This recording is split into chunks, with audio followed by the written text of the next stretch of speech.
Sosiologi modern, bab 6, akar histori utama. Diskusi instruksionalisme simbolik ini kita mulai dengan Mead, atau lebih lengkapnya George Herbert Mead. Karya Mead memiliki dua akar intelektual yang terpenting daripada khususnya, dan interaksionalisme simbolik pada umumnya adalah filsafat pragmatisme dan behaviorisme psikologis. Pragmatisme adalah pemikiran filsafat yang meliputi banyak hal. Ada beberapa aspek pragmatisme yang mempengaruhi orientasi sosiologis yang dikembangkan oleh Mead. Pertama, menurut pemikiran pragmatisme, realitas sebenarnya tak berada di luar dunia nyata. Realitas diciptakan secara aktif dan kita bertindak di dalam terhadap dunia nyata. Kedua, manusia mengingat dan mendasarkan pengetahuan mereka mengenai dunia nyata pada apa yang telah terbukti berguna bagi mereka. Ada kemungkinan mereka mengganti apa-apa yang tidak bekerja lagi. Ketiga, manusia mendefinisikan objek sosial dan fisik yang mereka temui di dunia nyata menurutnya kegunaan bagi mereka. Keempat, bila kita ingin memahami aktor, kita harus mendasarkan pemahaman itu di atas apa-apa yang sebenarnya mereka kerjakan di dalam dunia nyata. Ada tiga hal yang penting bagi interaksionalisme simbolik. Satu, memusatkan perhatian pada interaksi antara aktor dan dunia nyata. Dua, memandang baik aktor maupun dunia nyata sebagai proses dinamis dan bukan sebagai struktur yang statis. Tiga, memiliki arti penting yang dihubungkan kepada kemampuan aktor untuk menafsirkan kehidupan sosial. Poin terakhir yang ketiga adalah yang paling menonjol dalam karya filosofis pragmatis John Dewey. Dewey tak membayangkan pikiran sebagai suatu atau suatu sebagai struktur, tetapi lebih membayangkan sebagai proses berpikir yang meliputi serentetan tahapan. Pemusatan perhatian pada proses berpikir ini sangat berpengaruh dan perkembangan interaksionalisme simbolis. Sebenarnya David Lewis dan Richard Smith menyatakan bahwa Dewey lebih besar pengaruhnya terhadap pengembangan interaksionalisme simbolik ketimbang Mead. Menurut pandangan mereka, interaksionalisme simbolik lebih banyak dipengaruhi oleh pendekatan nominalis dan bahkan tak konsisten dengan pemikiran filsafat realisme. Lebih positif lagi, pandangan ini membayangkan individu itu sendiri sebagai agen yang lebih bebas secara eksistensial, yang menerima, menolak, memodifikasi atau sebaliknya mendefinisikan norma, peran, dan keyakinan komunitas menurut kepentingan mereka sendiri dan rencana waktu. Tokoh kunci interaksionalisme simbolik adalah Herbert Blumer, yang meski menyatakan menganut pendekatan Meadian, sebenarnya ia sendiri lebih baik dipandang sebagai seorang nominalis. Masalah perbedaan antara Mead dan Blumer adalah sangat penting. Lewis dan Smith menafsirkan bahwa Mead dipengaruhi oleh behaviorisme psikologis, sebuah perspektif yang juga membawanya ke arah realis dan empiris. Mead sebenarnya menyebut basis pemikiran sebagai behaviorisme sosial untuk membedakan dari behaviorisme radikal dari John B. Watson. Behaviorisme radikal Watson memusatkan perhatian pada perilaku individu yang dapat diamati. Penganut behaviorisme radikal menyangkal atau tak mau menghubungkan proses mental tersembunyi yang terjadi dari antara stimuli dipakai dan respon dipancarkan.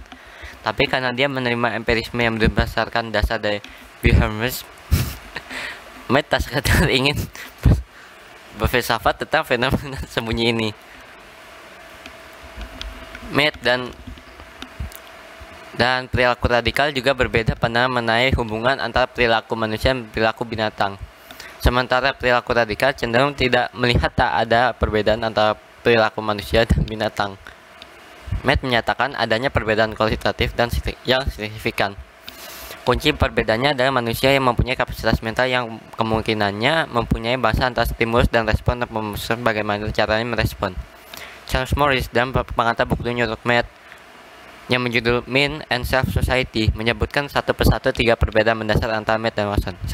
Mead menganggap pemusat perhatian Watson terhadap perilaku terlalu disederhanakan. 2. Mead menuduh Watson tak berkeinginan memperluas behaviorisme ke dalam proses mental. 3. Karena Watson menurut variabel pemikiran, Mead memandangnya mempunyai citra pasif tentang aktor sebagai boneka. Pragmatisme dan behaviorisme, terutama dalam teori Dewey dan Mead, diajarkan ke banyak mahasiswa di Universitas Chicago, terutama pada tahun 1920-an. Mahasiswa-mahasiswa itu diantaranya ada Herbert Blumer yang membangun interaksionalisme simbolik tentu saja ada teoritis lain yang mempengaruhi mahasiswa ini, dan yang terpenting di antara George Simmel. Perhatian Simmel terhadap bentuk-bentuk tindakan dan interaksi adalah sesuai dengan dan merupakan perluasan dari teori median antara reduksionisme dan sosiologisme. Blumer menciptakan istilah interaksionisme simbolik pada tahun 1937 dan menulis beberapa esai yang menjadi instrumen penting dalam perkembangannya. Sementara Mead berupaya membedakan interaksionisme simbolik yang berlari dari perilakuisme. Blumer melihat interaksionisme simbolik berperang di dua front. Front pertama adalah behaviorisme reduksionis yang membuat Mead cemas.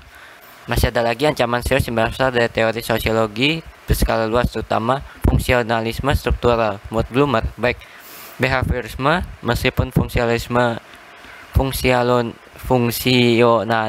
struktural sama-sama cenderung memusatkan perhatian pada faktor yang melahirkan perilaku manusia. Contohnya, stimulus dari luar dan norma. Menurut Blumer, kedua perspektif teori itu mengabaikan proses penting yang memberikan aktor kekuatan bertindak terhadapnya dan memberikan makna atas perilakunya sendiri. Menurut Blumer, kaum perilaku dengan pendekatan mereka terhadap dampak stimulus eksternal terhadap perilaku individu jelas merupakan reduksi psikologis. Di samping behaviorisme, beberapa tipe reduksi psikologis yang lain mengganggu Blumer. Mereka cenderung mengira tindakan dipaksakan oleh sikap. Menurut Blumer, ini ada cara berpikir yang sangat mekanistis. Yang penting bukanlah sikap sebagai kecenderungan yang diinternalisasikan, tetapi proses yang menentukan yang dilalui aktor dalam menempa tindakannya. Ia terutama terganggu oleh pandangan mereka yang menyatakan aktor dipaksa oleh dorongan mentalistis independen yang menurut mereka tak terkontrol.